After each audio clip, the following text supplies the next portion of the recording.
The wind howled through the pine trees as Marcus stood at the window of the stone cottage, watching the first snow of the season dust the mountain peaks in the distance. His breath fogged the glass, and he wiped it away with the sleeve of his wool sweater, revealing again the narrow dirt road that wound down through the valley. She would be arriving any moment now, this stranger who would become his wife by sunset. He had agreed to this arrangement 3 months ago, sitting in his father's study in the city, signing papers that felt more like a business contract than a marriage certificate. His father's company needed the merger with the Chen family's shipping empire, and Marcus, as the eldest son, was the sacrifice required to seal the deal. He'd protested at first, of course, but his father had been unmoved. The alternative was bankruptcy, the dissolution of everything 3 generations had built, the ruin of hundreds of employees who depended on them. So Marcus had nodded, signed his name, and requested only one thing: that they live here, in his grandmother's cottage on the mountain, far from the city's prying eyes and gossiping socialites. If he was to endure a loveless marriage, at least he would do it in the one place where he'd ever felt truly at peace. He knew almost nothing about her. Sophia Chen, 20, 6 years old, educated in Europe, fond of classical music. That was the extent of the dossier his father had provided. There had been one photograph, a formal portrait that revealed little beyond a composed face with dark eyes and elegant features. She looked as resigned to her fate as he felt to his. The sound of an engine laboring up the mountain road pulled him from his thoughts. Marcus straightened his shoulders, steeling himself for what was to come. He had prepared himself for coldness, for polite distance, for 2 people sharing a space, but never a life. He had prepared for loneliness in the shape of another person. The car was a sturdy SUV, practical for mountain roads, and it pulled to a stop in front of the cottage with a crunch of gravel. Marcus made himself walk to the door, opening it just as the driver began unloading luggage, and then she stepped out. Sophia Chen was smaller than he'd expected, bundled in a cream-colored coat that made her look almost fragile against the backdrop of the rugged mountains. But when she turned and saw him standing in the doorway, her eyes met his with a directness that surprised him. There was no shyness there, no demure lowering of gaze. She studied him as frankly as he studied her. "You must be Marcus," she said, her voice carrying clearly across the distance between them. "I'm Sophia. I hope the drive wasn't too much of an inconvenience for you, being so remote." "I live here," he replied more curtly than he'd intended. "It's not an inconvenience, it's home." Something flickered across her face, but she only nodded. "Of course, it's beautiful." The driver finished with the luggage, and Marcus helped carry the bags inside. There were fewer than he'd expected, just 3 suitcases and a large case that looked like it might contain a musical instrument. Sophia followed him into the cottage, her footsteps quiet on the wooden floors. "I'll show you to your room," Marcus said, leading her down the hallway. He'd prepared the larger of the 2 guest rooms, the one with windows facing east toward the sunrise. "The bathroom is across the hall. I'm at the end of the corridor if you need anything." Sophia paused in the doorway of her room, one hand resting on the frame. "Separate rooms," she observed, her tone neutral. "I thought it would be more comfortable," Marcus said stiffly, "given the circumstances." The circumstances being that we're strangers forced into marriage for our family's benefit. Sophia's lips curved slightly, though it wasn't quite a smile. "Yes, I suppose separate rooms are appropriate for that." Marcus felt heat rise to his face. "I didn't mean—" "It's fine," she interrupted gently. "I appreciate the consideration, actually. Thank you." She closed the door then, leaving Marcus standing in the hallway, feeling oddly dismissed. He retreated to his study, a small room lined with books and maps, and tried to focus on the work he'd brought with him from the city. But his mind kept wandering to the woman unpacking in the room down the hall, this stranger who was legally becoming his wife in just a few hours. The ceremony itself was brief and businesslike, performed by a local officiant in the cottage living room. Sophia wore a simple ivory dress, and Marcus had put on a suit that felt too formal for the rustic surroundings. They spoke their vows with the mechanical precision of actors reading lines they didn't believe. When the officiant pronounced them married, Marcus leaned in to give Sophia the obligatory kiss, but she turned her head slightly, so his lips brushed her cheek instead. "I'm sorry," she murmured. "I just thought." "It's fine," Marcus said, echoing her earlier words. And it was fine. It was exactly what he'd expected. The officiant left, and they were alone. Marcus poured himself a whiskey, offering one to Sophia, who declined. "I don't drink much," she explained, "but you go ahead." They sat in awkward silence for a few minutes, the only sound the crackling of the fire Marcus had built in the stone fireplace. Finally, Sophia spoke. "I know this isn't what either of us wanted," she said, "but we're here now, and we have to make the best of it. I was thinking we might establish some ground rules, some understanding of how this will work." Marcus nodded. This, at least, was practical, businesslike. He could handle this. "What did you have in mind?" "We each maintain our own lives, our own interests. We're polite to each other, cordial, but we don't pretend to feelings we don't have. When we need to appear together for family obligations, we present a united front, but otherwise we give each other space." Sophia spoke calmly, as though she'd rehearsed this. "Does that seem reasonable?"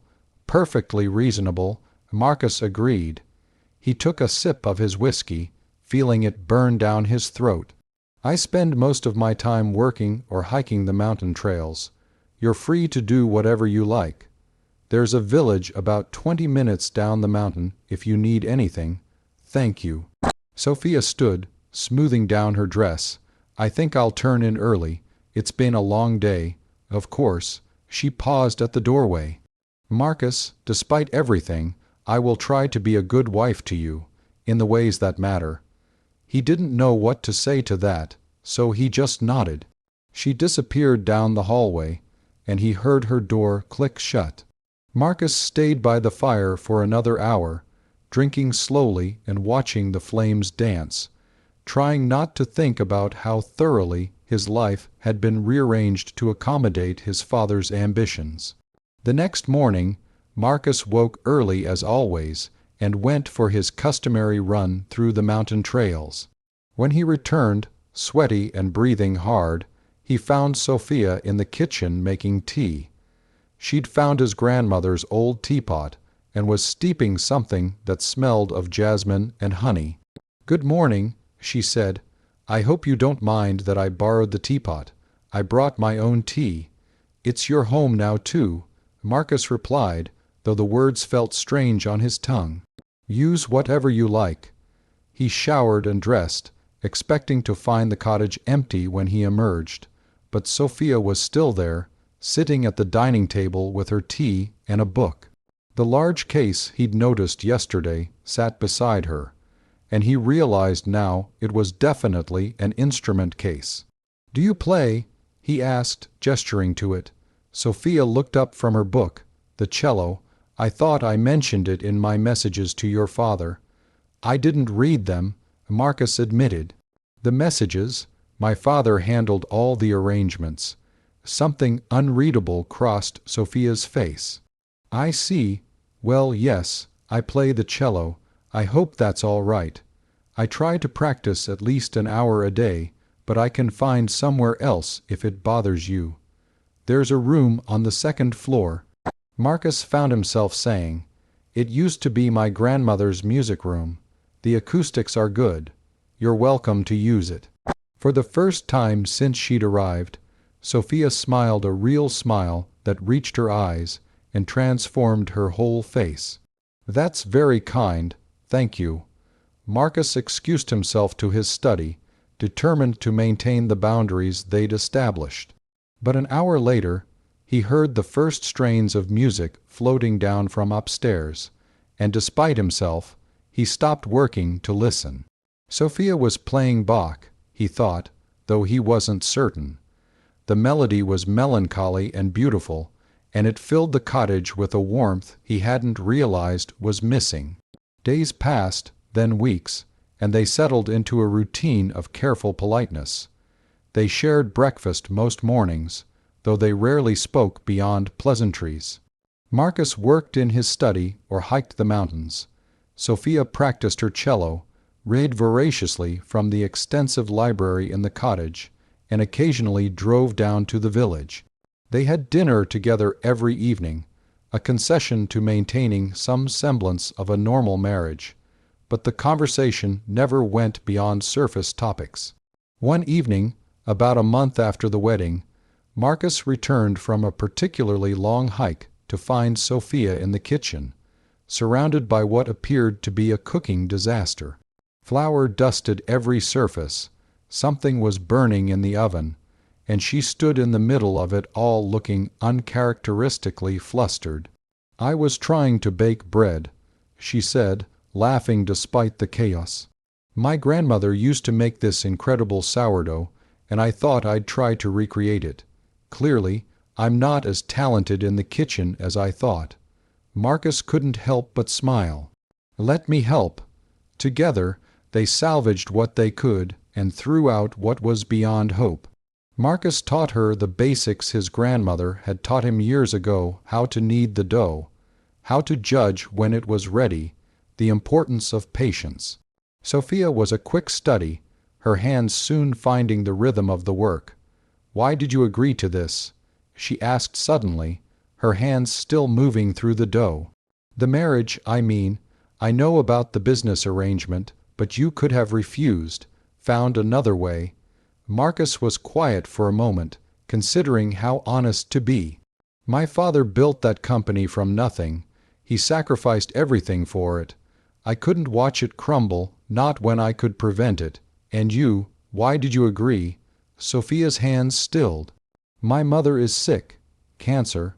The treatment is expensive, experimental, not covered by insurance.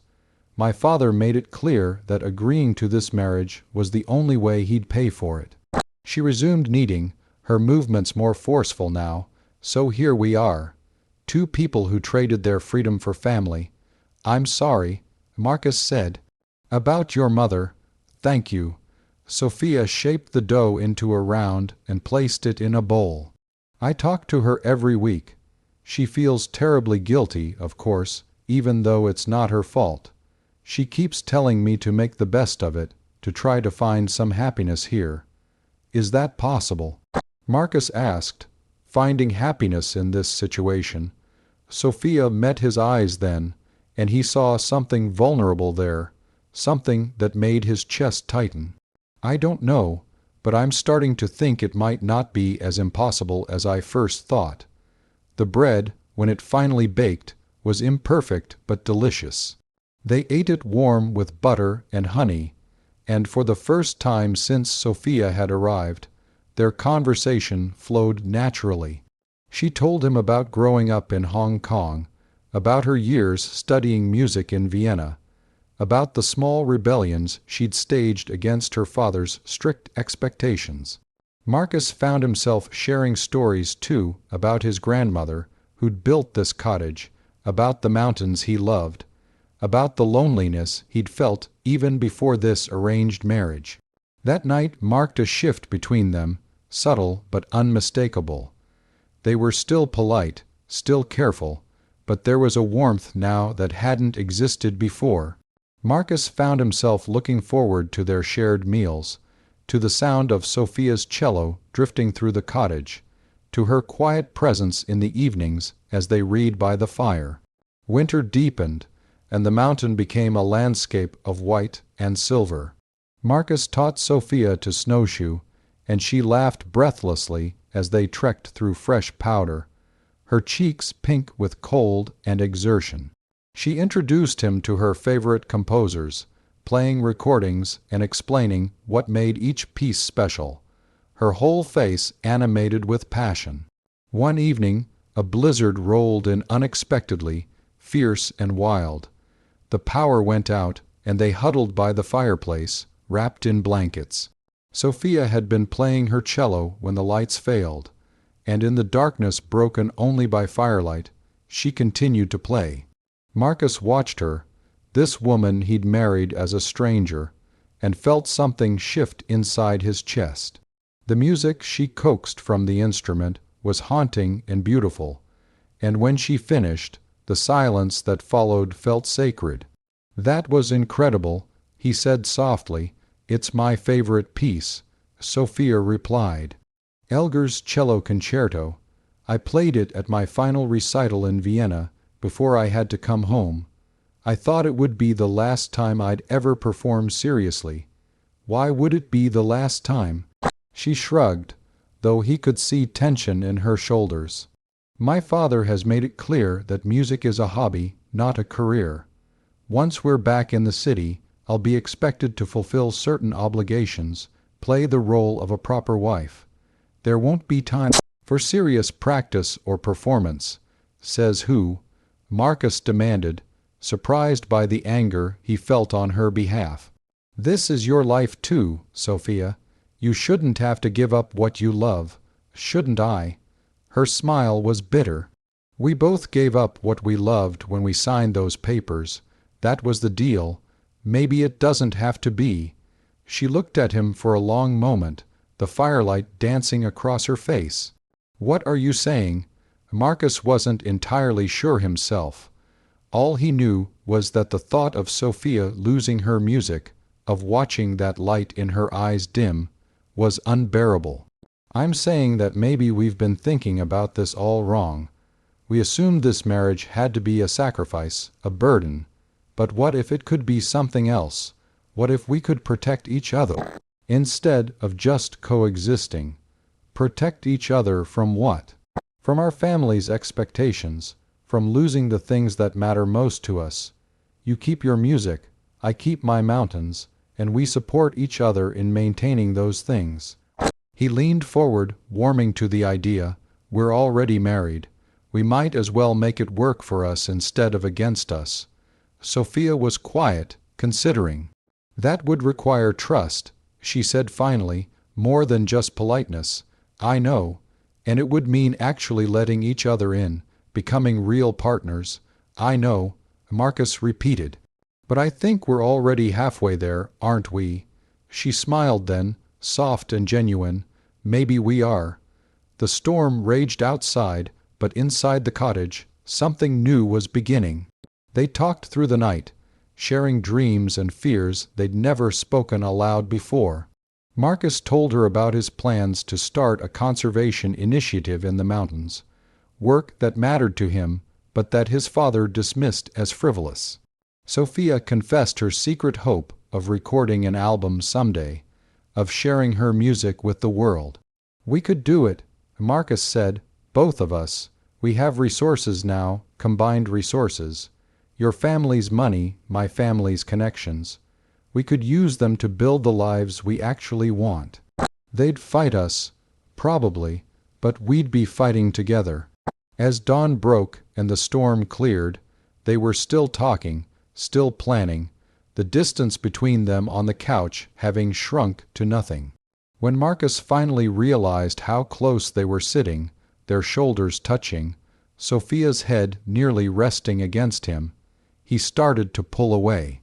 But she caught his hand. "Don't," she said quietly. "This is nice."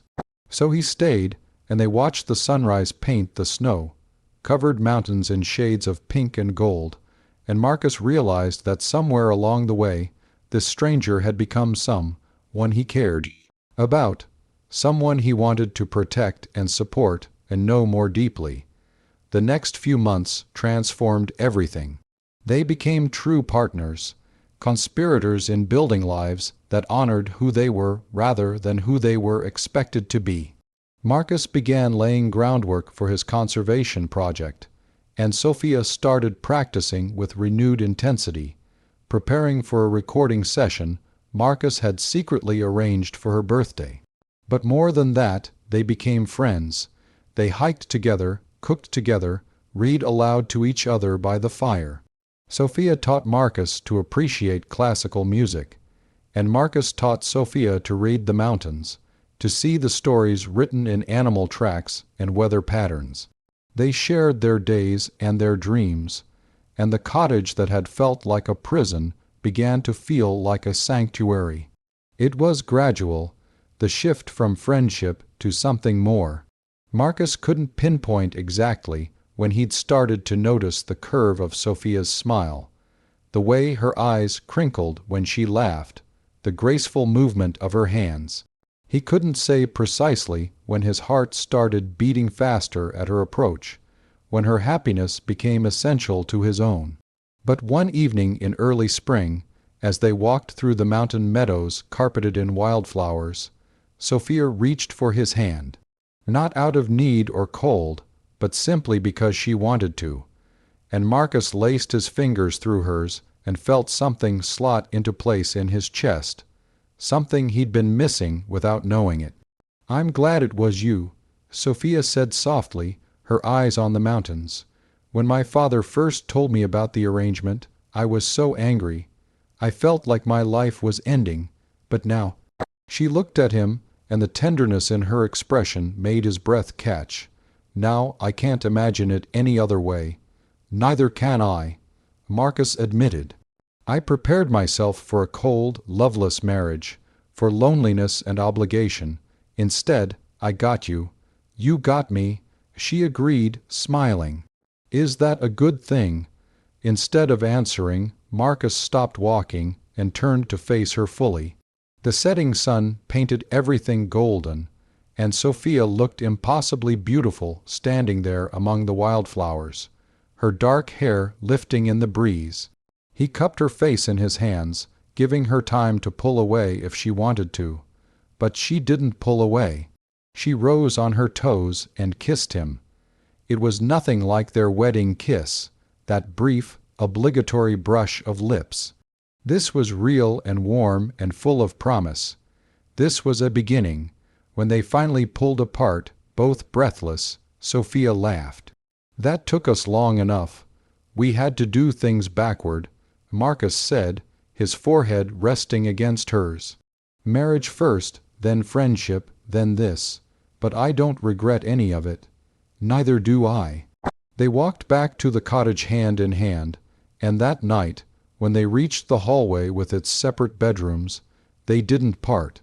Sophia followed Marcus to his room, and he welcomed her there, and they spent the night learning each other in ways that went beyond words or music, or anything they'd shared before. Summer came, and with it, the reckoning they'd both been dreading.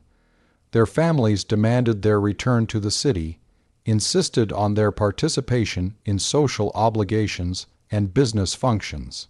But Marcus and Sophia returned as a united front, no longer strangers playing roles, but genuine partners ready to fight for the lives they'd built. There were battles, of course. Marcus's father was furious about the conservation initiative. Sophia's father tried to forbid her recording project. But they weathered it together, supporting each other through every confrontation, every compromise, every small victory. And through it all, their love deepened. What had begun as an unwanted arrangement had transformed into something real and rare and precious.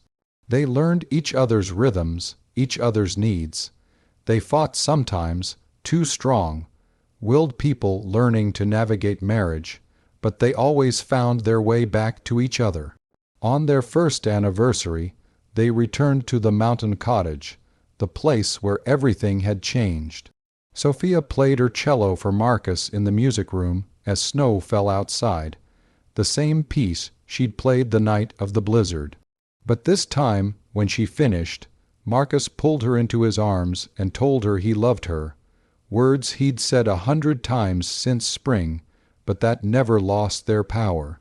"I love you too," she whispered against his chest. "Thank you for seeing me, for giving me the space to become who I needed to be." "Thank you for changing everything," he replied. "I prepared for a cold, loveless marriage on this mountain. Instead, you gave me a life I never dreamed possible." Sophia smiled, that brilliant smile that had become his favorite sight in the world. We gave each other that life, together. And strong there, in the cottage where they'd begun as strangers, where they'd learned to be friends and then lovers, where they'd discovered that even the most unwanted beginnings could transform into the most beautiful stories, Marcus held his wife close and knew that he was exactly where he was meant to be. The mountains stood eternal outside their windows, witnesses to a love that had bloomed against all odds, a partnership forged in loneliness and strengthened by choice. They had prepared for the worst and found the best instead, and in each other's arms they had finally come home. Claude is AI and can make mistakes. Please double check responses.